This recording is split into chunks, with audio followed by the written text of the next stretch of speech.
नमस्कार मित्रो, स्वागत आहे आपले दत्ता चोले माहिती आपल्या यूट्यूब चॅनलमध्ये. महाराष्ट्र राज्यातील तमाम पात्र लाडक्या बहिणीसाठी अत्यंत आनंदाची बातमी आहे. त्या 26 लाख महिला ज्या की अपात्रतेची तलवार ज्यांच्यावरती टांगत होती, त्यांनाही आता दिवाळी बोनस म्हणा किंवा दिवाळीच्या अगोदर हप्ते मिळायला सुरुवात झालेली आहे.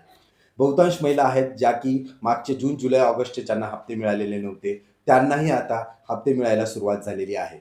ज्या 26 लाख महिला होत्या ज्या की तपासणीच्या रडारवरती होत्या, त्यांनाही यामध्ये समाविष्ट करून ज्या पात्र महिला आहेत त्यांना आता एक नव्हे तर सलग 2 किंवा 3 हप्तेही त्यांना मिळायला सुरुवात झालेली आहे. त्यामुळे कोणत्या महिन्याला ₹3,000 मिळालेत, कुणाला 4,500 मिळालेत, तर कुणाला तब्बल ₹6,000 हप्ता प्राप्त झालेला आहे.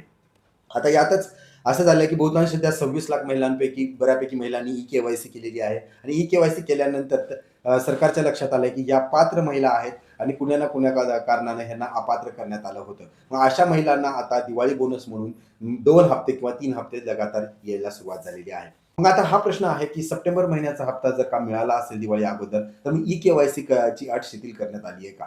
तर तसं नसून खुद्द उपमुख्यमंत्री अजित पवार साहेब आणि महिला व बालविकासचे मंत्री आदिती तटकरेजी यांनी वारंवार सांगितलेलं आहे की ई-के-वाय-सी हे बंधनकारकच राहणार आहे.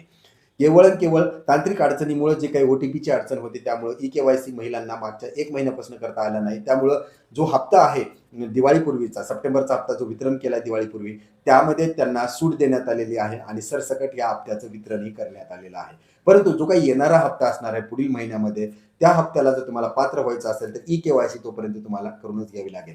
आता वाढीव 2 महिन्याची मुदत ही देण्यात आलेली आहे. आशा करूया लवकरात लवकर पोर्टल हे तुमचं ई-के-वाय-सीसाठी सक्रिय होईल आणि जसंच ते सक्रिय होईल मी तुमच्यापर्यंत ते माहिती पोहोचवत राहील. परंतु त्यासाठी विनंती आहे चॅनलला सबस्क्राईब करून ठेवा, जेणेकरून या योजनेशी आणि सरकारी योजनेशी सगळी माहिती तुम्हाला एकत्र मिळत राहील. धन्यवाद.